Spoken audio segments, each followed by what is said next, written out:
Assalamualaikum warahmatullahi wabarakatuh. Selamat pagi anak-anak ibu. Kembali lagi bersama Bu Rani Rasyida Sabrina di kelas 3, tema 1, subtema 4 pada pembelajaran ketiga. Nah anak-anak, di pembelajaran ketiga hari ini halaman 161 kita akan mempelajari tentang bunga nasional Indonesia. Nah, sebelum itu mari kita ketahui apa itu bunga.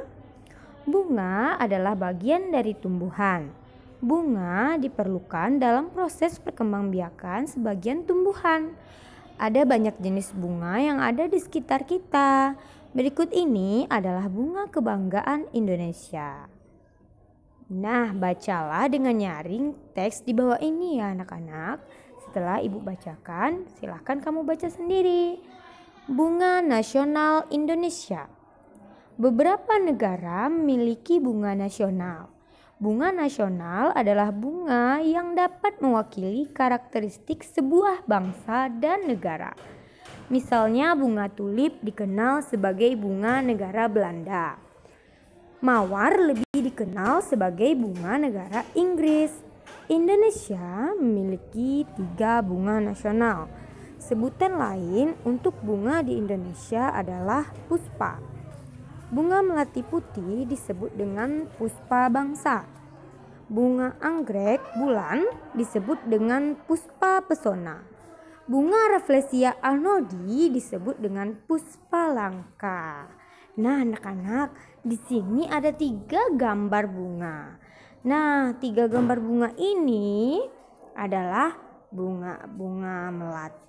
Ada bunga mawar, ya yang berwarna merah itu namanya bunga mawar ya. Lalu ada bunga anggrek dan ada bunga melati.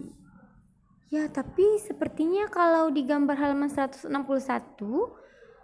itu adalah bunga apa anak-anak? Rafflesia arnoldi. Itu bunga langka ya. Bunga ini disebut dengan puspa langka. Nah, amatilah gambar-gambar bunga tadi, kemudian pilih salah satu bunga lalu tuliskan ciri-ciri bunga tersebut. Penjelasan meliputi bentuk, warna, dan ciri khas lain yang bisa menggambarkan bunga tersebut. Jadi anak-anak, buatlah di buku latihanmu ya. Salah satu bunga saja lalu tuliskan ciri-cirinya. Misalnya bunga mawar berwarna merah, memiliki duri pada batangnya. Apalagi? Nah, silakan dipikirkan ya dan ditulis. Selanjutnya, jika Ananda sudah selesai membuat ciri-ciri bunga, sekarang kita akan membuat gambar ya. Gambar ini adalah gambar kolase. Bunga yang berwarna-warni dapat menjadi ide dalam membuat karya. Masih ingatkah kamu dengan kerajinan mozaik? Warna gambar bunga di bawah ini menggunakan kertas warna yang dipotong-potong. Kertas potong dapat diperoleh dengan menyobek atau menggunting. Ya, jadi anak-anak, nanti buatlah gambar di bawah ini di buku gambarmu ya. Setelah dibuat gambar seperti ini, ambillah kertas berwarna-warni seperti kertas origami. Origami kan ada berwarna-warna kan anak-anak, atau bisa dibeli seperti kertas krep yang ada warna-warnanya. Nah, nanti dipotong kecil-kecil dan ditempel. Nah, ini namanya adalah kita menggambar kolase ya anak-anak. Kolase atau mozaik ya. Kalau satu jenis ya namanya mozaik ya. Oke, kita menggambar mozaik sekarang ya. Selanjutnya toko bunga. Nah, di sini ada gambar toko bunga. Ada orang yang membeli bunga. Anak-anak, bunga memiliki banyak manfaat untuk kegiatan manusia. Kebun dengan bunga yang berwarna-warni nampak lebih indah. Hiasan bunga yang disimpan di vas bunga menambah cantik ruangan. bunga juga sering digunakan dalam kegiatan-kegiatan lainnya. Misalnya bunga melati digunakan untuk acara pernikahan. Ungkapan bela sungkawa pun terkadang menggunakan rangkaian bunga. Nah, anak-anak, pernahkah anak-anak melihat rangkaian bunga pada saat acara pernikahan?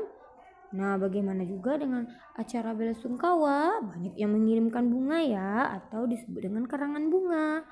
Oleh karena banyak orang yang memerlukan bunga, maka ada pasar khusus yang menjual bunga. Para petani menjual bunga yang telah ditanam ke pasar tersebut.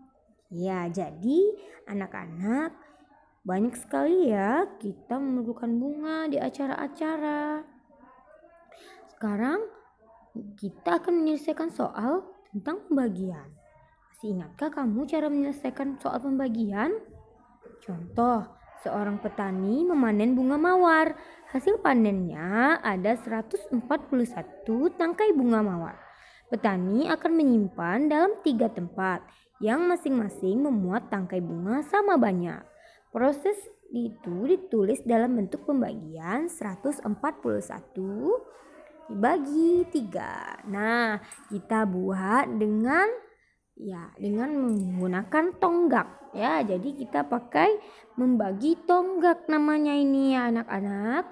Jika ibu minta kamu membagi tonggak, buatlah bilangan yang lebih besar di dalam tonggaknya, dan di luar tonggaknya adalah bilangan yang akan dibagi atau pembagi ya, pembagi yang di luar yang akan dibagi di dalamnya.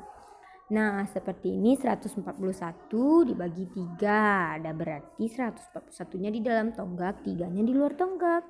Nah, kita bagi terlebih dahulu. 1 kita ambil dulu dari bilangan yang terpaling di depan. Ada 141, berarti bilangan yang pertama adalah 1. 1 dibagi 3 apakah bisa anak-anak? Ternyata tidak bisa. Kalau tidak bisa, kita ambil 2 bilangan yang mengiringinya. Setelah 1 ada bilangan berapa? 4. Bagus. Jadi kita ambil 14 ya anak-anak. 14 dibagi 3 apakah bisa? Bisa. 3 kali berapa yang hasilnya mendekati 14 ya? Bagus. 3 dikali 4 atau 4 dikali 3. 4 dikali 3 ada berapa anak-anak? 12. Kenapa tidak 3 Bu? Kalau 3 sangat jauh kurangnya dengan 14. Kenapa tidak 5 Bu? Kalau 5 berlebih dari bilangan 14. Nah, berarti 4 dikali 3 adalah 12. 4 kita kurangkan dengan 2, hasilnya adalah 2. Nah, setelah itu kita turunkan bilangan yang masih tersisa. Ya, ada 1. Jadi 21 dibagi 3 ada berapa anak-anak? Ya, 3 dikali berapa yang hasilnya 21? 7. 7 dikali 3 hasilnya 21. Nah, anak-anak, sudahkah anak-anak ibu mengerti cara membagi tonggak seperti ini? Jika sudah, mari kita selesaikan soal di bawah ini sesuai contoh ya. Nomor 1, Siti memiliki 484 tangkai bunga anggrek.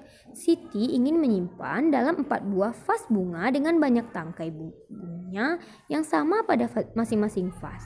Berapa banyak tangkai bunga anggrek pada setiap vas bunga?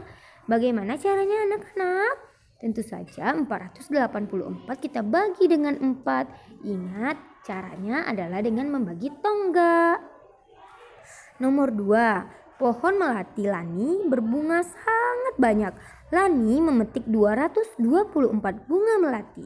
Lalu ia menyimpannya dalam 4 buah tempat. Masing-masing tempat memuat bunga sama banyak. Berapa banyak bunga melati pada setiap tempat?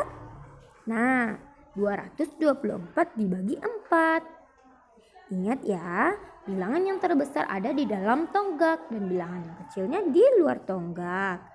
Ya, karena apa? Karena 224 adalah bilangan yang akan dibagi dan 4 adalah pembaginya. Nah, anak-anak, kegiatan bersama orang tua kita pada hari ini adalah orang tua mengenalkan berbagai bunga yang pernah digunakan dalam suatu acara keluarga.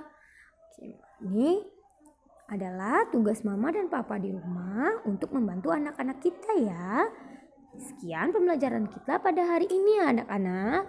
Semoga anak-anak ibu mendapatkan pelajaran dan mengerti pembelajaran kita pada pembelajaran ketiga di subtema 4 hari ini. Wabillahi taufiq wa hidayah. Wassalamualaikum warahmatullahi wabarakatuh.